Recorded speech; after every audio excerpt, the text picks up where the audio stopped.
Y como ellos lo acusaban a preguntas, Jesús se incorporó y les dijo: aquel de ustedes que esté libre de pecado, que tire la primera piedra. ¿Recuerdan ese pasaje?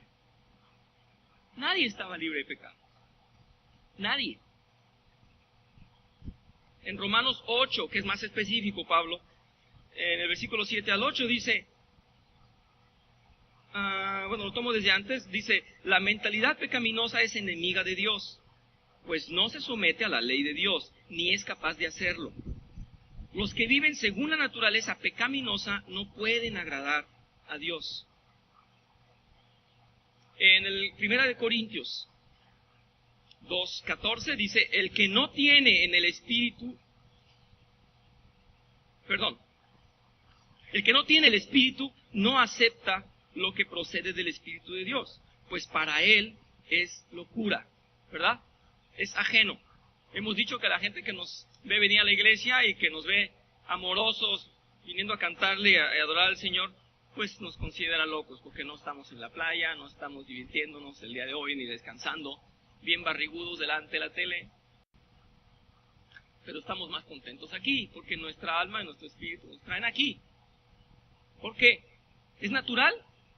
No es natural. Es de locos. Es de locos venir el domingo aquí. Pero el Señor nos lo puso en el corazón. No es natural, no es de la carne. No le gusta la carne. La carne quiere estar allá en el aire acondicionado o en el agua, refrescándose. No es natural.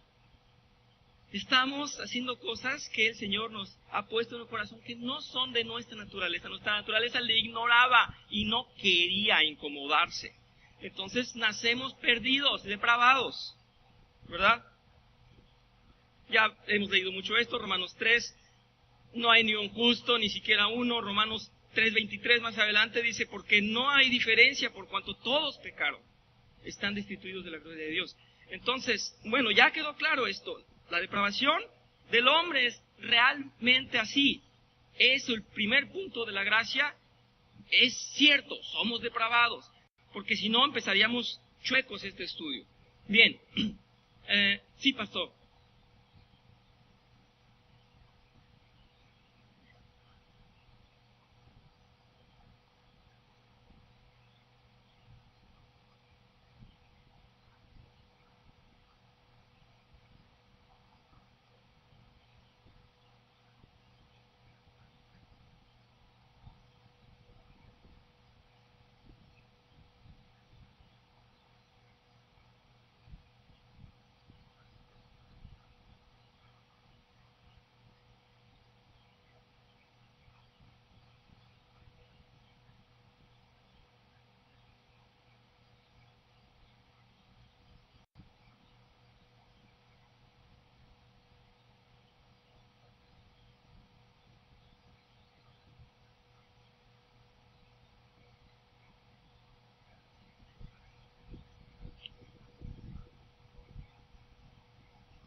Sí, gracias, vamos para allá entonces.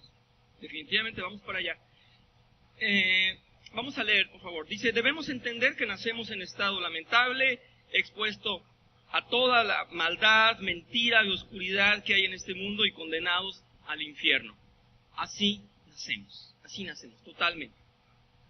No nacemos espiritualmente neutros, no nacemos inocentes, no nacemos íntegros, no nacemos completos espiritualmente, no nacemos completos. Estábamos completos cuando el hombre tenía esa relación perfecta con Dios, cuando estaba en su presencia. Ahora no podíamos estar, estábamos en pecado y porque esa era nuestra naturaleza. Si un creyente no comprende esto y lo enseña, no puede presentar un evangelio que tenga razón de ser. ¿Me explico? Si alguien se goza por ser salvo y no reconoce que nació depravado, no ha comprendido la dimensión de la gracia ni el significado de su salvación. Hermanos, yo no sé ustedes, a mí de vez en cuando me vienen recuerdos de muchas maldades hechas por mí, muchos pecados, y cada vez veo que la gracia del Señor es más grande de lo que yo pensaba en su momento. En el momento de la conversión, como que te gusta, eres parte de una iglesia, eso es tal vez lo más divertido en un principio. Ay, mira, ya me aceptan aquí, ya soy cristiano, ya me puedo decir cristiano. Y más entiendes y dices, híjole, yo no daba el ancho. Y más pasa el tiempo y tu conciencia madura, y lo que antes considerabas que era más o menos bueno, ahora lo ves espantoso. Pero qué bueno que el Señor sí lo sabía desde antes. Y pese a eso, el Señor nos llamó. Pese a todo eso que a veces ya no nos acordábamos, ahí está y el Señor lo sabía. Muy bien, pero entonces no lo merecía. La antítesis de esta comprensión, de este punto de la doctrina, está aquí. Dice, la corriente de doctrinas desviadas enseñan que el hombre el hombre nace puro y solo es responsable por los actos que cometa, ¿no? No reconocen el pecado imputado. Esto lo discutieron muchos teólogos porque ellos no les gusta, como dice el pastor, nos incomoda mucho. Ay, ¿por qué nací? ¿Por qué yo soy de piel morena? ¿O por qué soy de tales rasgos? Porque así eran tus padres. Dice el pastor, si te transmiten una enfermedad, pues yo qué culpa tengo. Bueno, pues nuestros primeros padres nos transmitieron el pecado. Y eso a muchos teólogos, incluso en sus momentos, en sus tiempos, les dio por negarlo. Y siguen las corrientes que fundaron tomando parte de nuestra sociedad. Dios desde el principio educó al hombre confrontándolo a su propia naturaleza.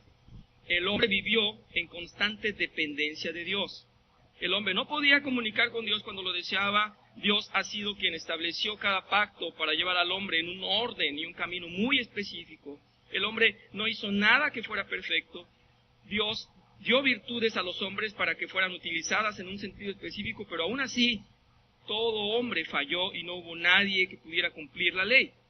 Dios ha sido el proveedor perfecto, demostrando al hombre que es totalmente dependiente de su Creador. Bien, creo que no hay problema. Ya vimos el primer punto. Depravados nacimos todos. El hombre es depravado. Ese es el primer punto de la doctrina de la gracia. No podemos avanzar si no lo entendemos. Espero que hasta este instante haya yo transmitido bien y que nadie diga por ahí, es que me incomoda porque yo creo que yo no era tan pecador. Espero que no suceda aquí. Ok. Vamos al siguiente punto. Elección incondicional. Bien, vamos a ver. Primero veamos cómo la Biblia nos deja claro que somos elegidos para salvación, ¿verdad? Vamos a hablar de la elección y luego por qué es incondicional. Primero, Dios les presentó para ello y demostró su soberanía, pero también su fidelidad a ese pueblo. Vamos a ver por qué a los elegidos les habla así. Vamos a Romanos 9, del 11 al 18, por favor. Aquí está muy claro que el Señor tenía un propósito de la predestinación. Dice, antes que los mellizos nacieran o hicieran algo bueno o algo malo, ojo, yo no lo escribí, lo dice Pablo, y para confirmar el propósito de la elección divina, no en base a las obras, sino al llamado de Dios, se le dijo a ella, está hablando la mamá de los mellizos, dice, el mayor servirá al menor. Lo que quería resaltar de esta lectura es el versículo 11, en donde dice que, no sé cómo lo diga en Reina Valera, si alguien lo quiere leer en la versión Reina Valera, el versículo 11. Ajá.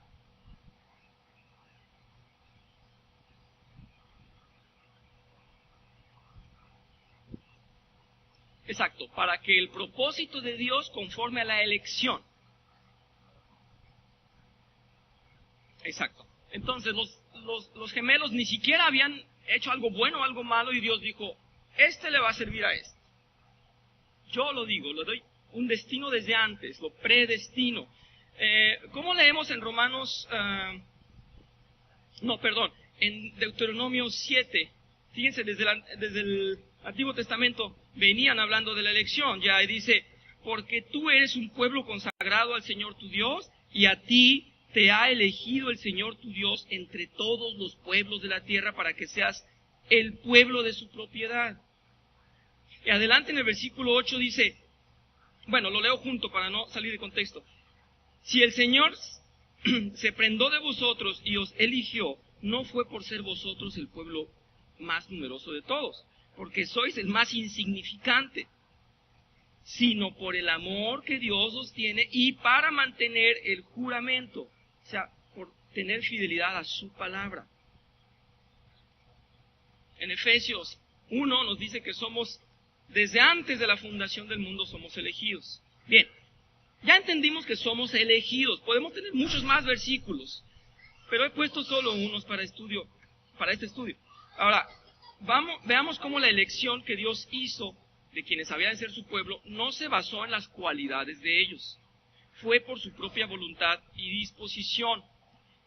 Yo espero que con esto todas las corrientes judaizantes o que pretenden que la sangre y la corriente o la ascendencia o la descendencia les favorece en algo en relación con Dios. No les favorece absolutamente nada. Es decir, la elección que hizo Dios no se basó en nada de lo que ellos tuvieran en sí. Fíjense que quiero hacer un paréntesis aquí. El doctor Armando Alducin, que es un señor que ha llevado el nombre de las iglesias de Vida Nueva a muchos países en Sudamérica, él en algunas predicaciones ha estado bien o correcto en algunas de sus cosas, de las cosas que él enseña. Sin embargo, me molesta mucho y me preocupa mucho que tiene un serio problema con el asunto de la predestinación. El señor Alducin tiene una grabación y una exposición acerca de la predestinación que contradice totalmente la Biblia. Se los digo, todos pongan atención, tengan cuidado con la teoría o la exposición del señor Alducin de acuerdo a la predestinación. Y la voy a explicar. ¿Qué dice para ustedes la palabra predestinación? Por favor, comentarios, quien quiera. Dice la palabra muy claro, fuimos elegidos, tomados entre un montón, tomados algunos, desde antes. Entonces, desde el principio de la fundación del mundo, ya sabía el Señor quiénes fueron elegidos para salvación y quiénes iban a ser condenados. Lo que el señor Alducin dice es, no, ¿cómo creen? La naturaleza de Dios es buena, ¿cómo va a mandar a unos a condenarse? No puede. Cuidado.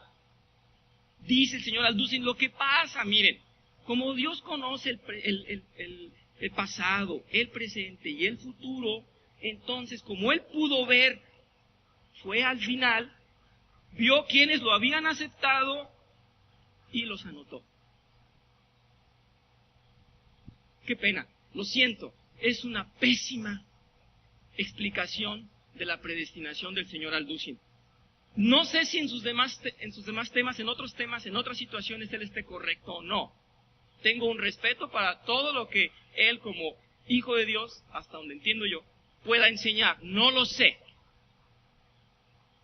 Este tema no lo ha entendido. Tengan cuidado. Eso no puede llamarse predestinación. Entonces, yo les invito a que entendamos que en realidad Dios eligió a unos para salvación y a otros no. ¿Es fácil predicar esto? No. Dice el Señor, llevamos el Evangelio con temor y temblor. Es duro porque nosotros no somos Dios.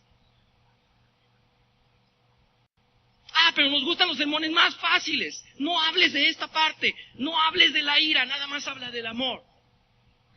Y yo digo aquí, si no hablamos de la ira, no comprendemos la dimensión de la gracia. Entonces, ¿de qué nos perdonó? Entonces, ¿de qué nos salvó? Si es tan bueno y es totalmente bueno, entonces su justicia se hace pequeña. No, es tan bueno como justo. ¿Sí? La predestinación está escrita en sus Biblias. Y está dicho que no es por ninguna causa nuestra, que es totalmente la voluntad del Señor. Vamos a leerlo, por favor. Romanos 8:28. Ya sabemos que a los que aman a Dios, todas las cosas les ayudan a bien. Esto es, a los que conforme a su propósito son llamados. A los que conforme al propósito de Dios son llamados. Es decir, no a todos, ¿verdad? Si me acompañan en Efesios 2, versículo 8 al 9. Porque por gracia sois salvos, por medio de la fe. Y esto no de vosotros, pues es don de Dios, no por obras, para que nadie se gloríe. Eso ya lo teníamos claro según nosotros. Bueno, vamos adelante en Lucas 10, 22. Fíjense en esto. Este me encanta. Puede ser mucho más sutil, pero es muy serio. Mi Padre, que me ha entregado todas las cosas, dice, fíjense, dice, nadie sabe quién es el Hijo sino el Padre. Y nadie sabe quién es el Padre sino el Hijo. Y a quien el Hijo quiera revelárselo. Entonces no se lo revela a todos. No nos muestra su evangelio, no nos abre los ojos, no nos hace comprensible su palabra a todos. Solamente a los que Él quiere revelárselo. Por favor, no vayan a malinterpretar y a decir que entonces, o a suponer que entonces a lo que yo estoy invitando es a que seamos exclusivos. Estoy diciendo que no está en el hombre, ni siquiera en todo el hombre, la posibilidad de conocer a Dios. Eso lo está diciendo la palabra de Dios. Pero recuerdo muy bien que dijo uno de los grandes teólogos, no sé si es el señor Spurgeon, pero dijo, pues qué mal, humanamente, qué mal, que no tienen tatuado los hijos de Dios una letra de elegido o de escogido, para nomás predicarles a eso. Bueno, pues esa es nuestra tarea. Tenemos que predicarles a todos. Buenos y malos, y salvos o no salvos, no lo sabemos. Por eso dice, el que conoce quiénes son los hijos, quiénes son, es el Señor. Y pues esa es nuestra tarea. Por eso yo me asombro a veces, fíjense, me voy a brincar tal vez de clase, pero a veces me asombro, me parece incómodo, pero pues yo se lo dejo al Señor. Me asombro que nada más le digo a mi compadre que venga a la iglesia, aquí le decimos que acepte al Señor, escupe las palabras, ya es salvo. ¡Wow! No niego que puede pasar en alguna vez, muchas veces, pero a veces pasa como con 30 ya. Toda esta fila de aquí, dije, hoy vinieron de visita y aceptaron al Señor. El Señor es tan poderoso que puede cambiar toda una nación en el instante en que Él quiera. Pero nos ha enseñado que no funciona así. Que uno pone la semilla, otro la riega, ¿verdad? Y que si cae en terreno fértil, entonces va a dar fruto y entonces se es convertido. Y entonces si tiene, dice la otra explicación en parábola que dice, el Señor le habla a sus ovejas y sus ovejas, como lo conocen, le responden y vienen. Las que no vienen. Entonces, ese tipo de conversiones rápidas, humanas, en vapor, no me tienen muy alentado, pero bueno, tenemos que estar abiertos a que cuando predicamos algo va a hacer el Señor, eso sí, su palabra, dice el Señor, nunca regresa vacía, exactamente. Pero no por ello esperar que a cada vez que hablamos, todos se van convirtiendo. Vamos por el camino y todo va floreciendo. Ojalá fuera así, pero no es así. Bien. En Efesios, por favor, Efesios 1, dice, en Cristo también fuimos hechos herederos, fuimos predestinados según el plan del que hace todas las cosas, conforme de el designio de su voluntad. Bien, entonces no fue por nada que tuviéramos, ni por tener sangre judía, no importa eso. Bien, y más claro que el agua, Juan 15, 16, no me elegisteis vosotros a mí, yo los he elegido a ustedes. Tengo más versículos en el Antiguo Testamento. Voy a ir muy rápido, ya no quiero cerrar con esto. Ya entendimos, no nos eligieron por algo que nosotros hayamos tenido de bonito o de bueno. Todavía para quien proteste, dice en Romanos 9, 14, dice, ¿y qué diremos? ¿Que es injusto Dios? Y fíjense lo que le contesta, lo que dice Pablo. A Moisés le dijo, tendré misericordia del que yo tenga misericordia y me compadeceré del que yo me compadezca. Fíjense que en mi familia ha habido, bueno, cada vez vamos creciendo, vamos conociendo que van muriendo las generaciones de los que iban adelante de nosotros, por enfermedades, por ciertos sufrimientos. Y a veces me ha tocado escuchar que cuando alguien no conoció a Dios, no quería saber nada de Dios, pero ¿cómo sufrió? No, pues Dios, ya con el sufrimiento, no, pues Dios tiene que haberlo salvado. ¿Cómo sufrió? No sabes tanta... No. De veras, una agonía dolorosa, penosa, muy deprimente. Yo creo que ya con eso le pagó a Dios, ¿verdad? Con eso no, sería injusto. Sería injusto Dios si además de ese sufrimiento y de esa vida que llevó, no se lo lleva al cielo. ¿Por qué? Porque nos han enseñado que Dios es más amor que justicia. No es cierto. Es tan justo como amoroso. ¿Cierto? Eso dice su palabra.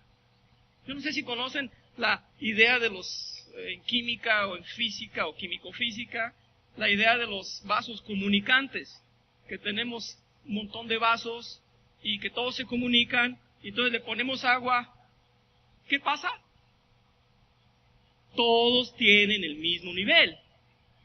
Y a veces hasta juegan con nosotros, nos ponen unos más angostos y otros más grandes, pero el peso del agua cae aquí, no cae acá, cae aquí, y entonces todos tienen el mismo nivel. Dios es totalmente justo, totalmente bueno, totalmente sabio, totalmente eterno, entonces no puede tener menos en uno de los recipientes. Es difícil de entenderlo, pero es así. En fin, pues vemos que es su elección, no es que se doble en misericordia a nuestra bonita humanidad, para nada, ¿verdad? Bueno, yo les tenía concordancias y otras cosas, tenía un poco más extenso. Yo creo que no es necesario, ¿verdad? Ustedes son linaje escogido, donde quiera estamos viendo que somos escogidos. Ya vimos la semana pasada, la última clase que les mostré el espantoso Juan 17, la frase donde dice, no te pido por todos, te pido solo por ellos. ¡Ay, no lo toquen! Hay que tocarlo. Es parte integral de la Biblia. ¿Cuál sería la antítesis de esto? ¿Cuál sería el argumento que contradice esto? Que andan diciendo, que cuentan o que nos educan mal. Bueno, dice aquí, la doctrina distorsionada enseña que el hombre decide si se salva o si rechaza la gracia. Escuchaba el comentario de unos teólogos en la semana y uno de ellos dice, ¿quieren ver injusticia?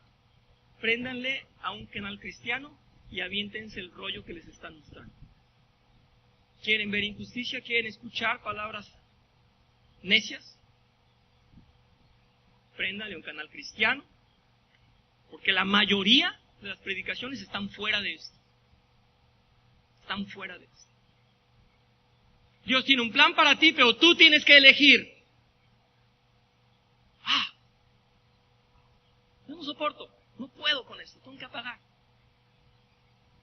Tremendos motivadores. No sé por qué, en realidad no sé por qué el Señor permite eso. Él es sabio y tiene su plan. Si fuera lo que dicen que es, no lo permitiría. Es mucho más grande el espectro y el conocimiento que Él tiene. Pero no por eso vamos a ser parte de esa doctrina. Vamos a cerrar muy pronto. Voy a decir los puntos exclusivamente de los que se refiere la expiación limitada, pero los vamos a estudiar la próxima semana en completo. En el punto de la expiación limitada no se refiere, y lo pongo aquí, no se refiere a que solamente pudo el Señor hacer un poquito y nosotros, dejó la puerta abierta y nosotros haremos el resto. Se los puse ahí, pero voy a hacer un dibujo. Como soy tan buen dibujante, les di una galleta de higo, no van a decir que no soy buen dibujante. La mala doctrina dice que el hombre, vamos a poner un monito, la mala doctrina dice que Dios hizo un puente bien ancho, bien grande, pero es un puente mexicano, está incompleto. Y acá está Dios. Y dice, ese puente es como así de anchísimo por todos los que se van a salvar. solamente que está incompleto. Y entonces, el hombre debe hacer el resto. Es ancho porque todos los que quieran pueden ir a él. Solamente que tiene que construir cada quien el pedacito que le falta, porque entonces la cruz, dicen ellos, la cruz vino solamente a abrirte las puertas. Ni te invita a que tú en realidad llegues al otro lado, ni te garantiza, ni en realidad te lleva de la mano al cielo, sino que te está enseñando y te está abriendo la puerta para que tú te salves si quieres, porque ya nomás te falta la decisión. Esa es la predicación de la falsa doctrina. Pero la doctrina de Dios, lo que en realidad dice Dios, es todo lo contrario, y dice que la entrada y la puerta al cielo y su elección es de unos cuantos, pero está totalmente completo, y que ese puente está limitado a los elegidos, y que el puente está completo, que no es un puente incompleto. ¿Qué dijo el Señor antes de morir en la cruz? Consumado es. El trabajo lo hizo completo por nosotros.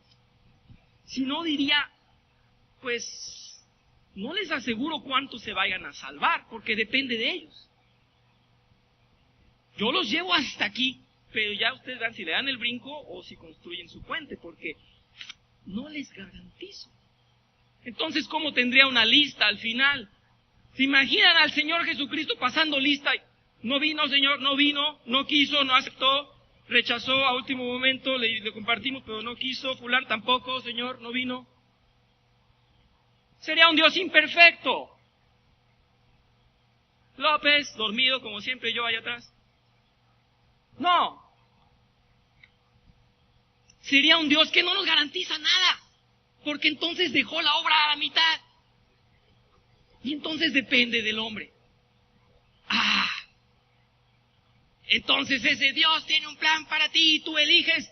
Cero. No es cierto. Apaguen la tele. No sirve. Cero. ¿Cómo está esa doctrina? Mal. Esto no existe en la Biblia. El Señor dice que Él fue, voy a dar una clase exclusivamente para esto. Él fue el que puso todo en condiciones. ¿Cómo se llama eso? El propiciador. Él dejó todo propicio para que nosotros llegáramos al otro lado. Solamente que el puente no es ancho. Si dejáramos que el hombre hiciera el último trabajo, estaría Dios condicionado a ver quién decide y quién no decide, ¿verdad? Bien, de eso habla esta otra doctrina. Vamos la próxima semana, si me permiten, a concluir con al menos los 5 puntos. Ya hoy le quitamos un poquito el miedo, son los puntos que llaman calvinistas, porque Calvino los resumió, pero Dios los puso desde muchos años antes de Calvino. Bueno, desde toda la eternidad el Señor los puso antes. Entonces no estamos siguiendo ninguna idea de hombre, estamos por medio de la estructura de esta educación, podemos entenderlos y estudiarlos mejor. Miren, en 2 minutos le digo rápidamente, yo lidiaba con cómo transmitir y a veces cómo llevar a un pueblo a santidad, que es lo que todos los pastores, yo no soy pastor, pero los pastores lidian. Las reglas de moral no funcionan. No funcionan. Las reglas como tal no funcionan. Dios lo demostró. ¿Saben qué sí nos puede funcionar si llegamos a eso? Y ese es mi propósito con las 6 o 8 clases que debo dar acerca de la gracia. Es entender ese amor que Dios nos tuvo. Entender el carácter de la gracia. Es misericordia, no lo merecíamos. Yo espero, porque es lo que espera Dios, que por agradecimiento obedezcamos. Por agradecimiento vayamos a Él y sometamos nuestra carne.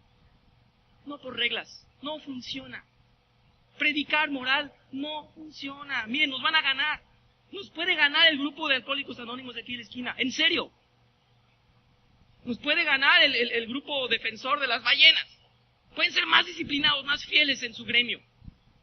Nos puede ganar cualquiera. Las reglas no nos funcionan. Aquí estamos por otra cosa. Es por el agradecimiento que venga realmente desde el corazón. Desde el corazón, no hay otro. Es lo que vino a tocar el Señor Jesucristo. Ese es el propósito de la gracia. Pero bueno, si me permiten, lo veremos en más clases. Cerramos, por favor. Muchas gracias.